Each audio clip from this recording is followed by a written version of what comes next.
सरकारला साथ, ओबीसींची भुजबळांकडे पाठ।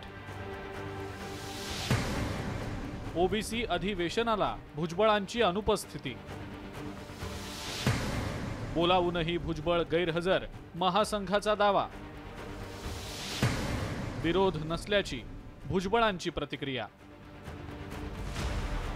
तिरुपतीच्या महती सभागृहात राष्ट्रीय ओबीसी महासंघाचं अधिवेशन आयोजित करण्यात आलेलं होतं। या अधिवेशनामध्ये ओबीसी नेते छगन भुजबळांची अनुपस्थिती हा चर्चेचा विषय ठरली आहे। या संदर्भात भुजबळांना विचारलं असता त्यांनीही यावर जास्त बोलणं टाळलंय।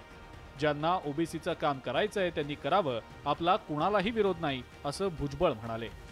ज्यांना ओबीसीचं काम करायचं आहे त्या पक्षांनी त्यांनी ओबीसीचं काम करावं।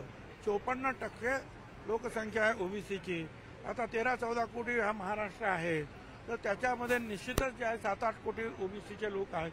त्यांचे प्रश्न सोडवण्यासाठी जे कोणी उभे राहतील त्यासाठी मला आनंद आहे, माझा काहीही विरोध नाही। दुसरीकडे ओबीसी महासंघानं भुजबळांनीच अधिवेशनाला येणं टाळल्याचा दावा केलाय।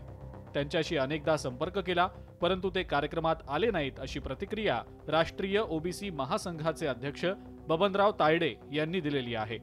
भुजबळ साहेबांना प्रत्येक अधिवेशनामध्ये आम्ही निमंत्रण दिलेलं आहे, बोलावलेलं आहे, पण ते आमच्या अधिवेशनाला कधी आले। सर्वांनी यायला पाहिजे आणि समाजाला मार्गदर्शन करायला पाहिजे। हा काही कुणाचा वैयक्तिक कार्यक्रम नाही, सामाजिक कार्यक्रम आहे, ओबीसी समाजाचा कार्यक्रम आहे।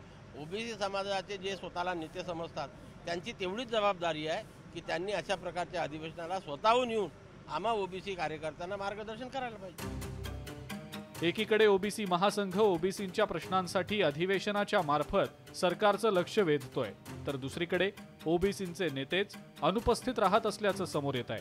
या प्रकारामुळे भुजबळांच्या सत्ता सहभागानंतर आता ओबीसींमध्येही फूट पडल्याची चर्चा सुरू झालेली आहे। नागपूरहून उदय तिमांडेसह हैदर शेख, न्यूज 18 लोकमत, चंद्रपूर।